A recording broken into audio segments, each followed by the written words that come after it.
Hey everyone, Joey here with something interesting.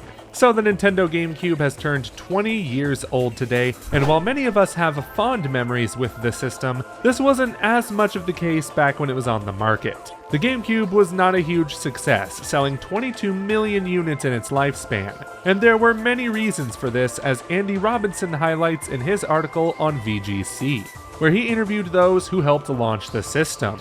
The first person being developer Martin Hollis, who directed GoldenEye 007 and was a consultant on the GameCube, or as it was known then, Project Dolphin.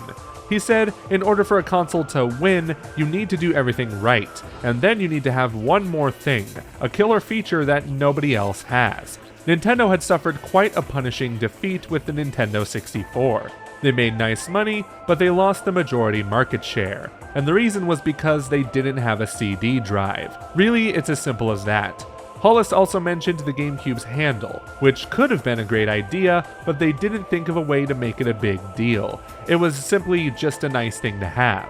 Nintendo UK's marketing director at the time, Don Payne, said that with hindsight, they shouldn't have been trying to go after the same audience as the Xbox and PS2, who had squarely positioned products for 16 to 34-year-olds. The look of the GameCube made people perceive it more for children than a wider audience. So she thinks that if they could do it again, they would have gone after a more overtly family audience. Bringing it back to Martin Hollis, he recalled a business trip to Nintendo's Kyoto, Japan headquarters, where he was given a personal reveal for Project Dolphin's features, including the name.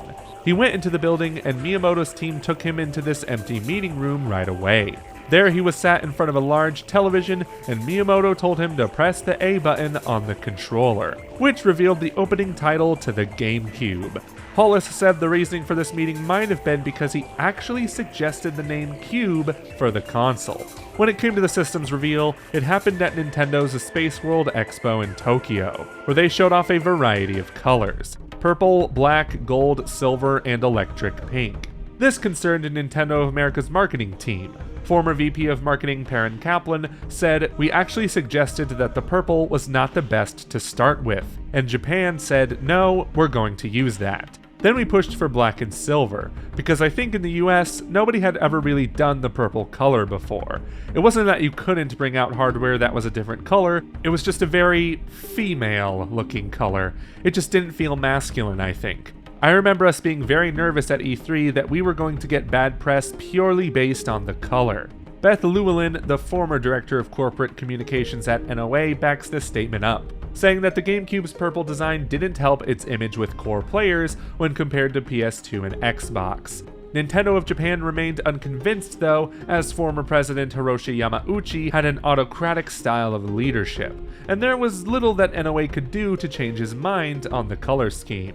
Talking about the GameCube's controller, Hollis recalled that Miyamoto was a great influence on its design, and he thinks it's the best controller ever, despite its imperfections. However, some developers are mixed on the controller's unique design. Platinum Games' studio head Atsushi Inaba said that even though the GameCube was very easy to develop for, the controller wasn't best for certain things. He said, "This is my personal taste, but when you have a controller that's a little too unique, it can make things difficult. Not just for developers, but also for players. It's not necessarily a bad thing, it's a matter of personal taste, but it can just make things easier in the developer-to-player equation if you have a controller that doesn't have too much of a special spice of its own." Developer Hideki Kamiya agreed and said that Beautiful Joe worked well with the GameCube controller because the game was designed around what they wanted to do with it. But those are just some of the details given in the article on the GameCube's development. The full article is in the description below, so thank you for watching, and be sure to check out the videos on the right for more topics you might be interested in. Until next time, bye.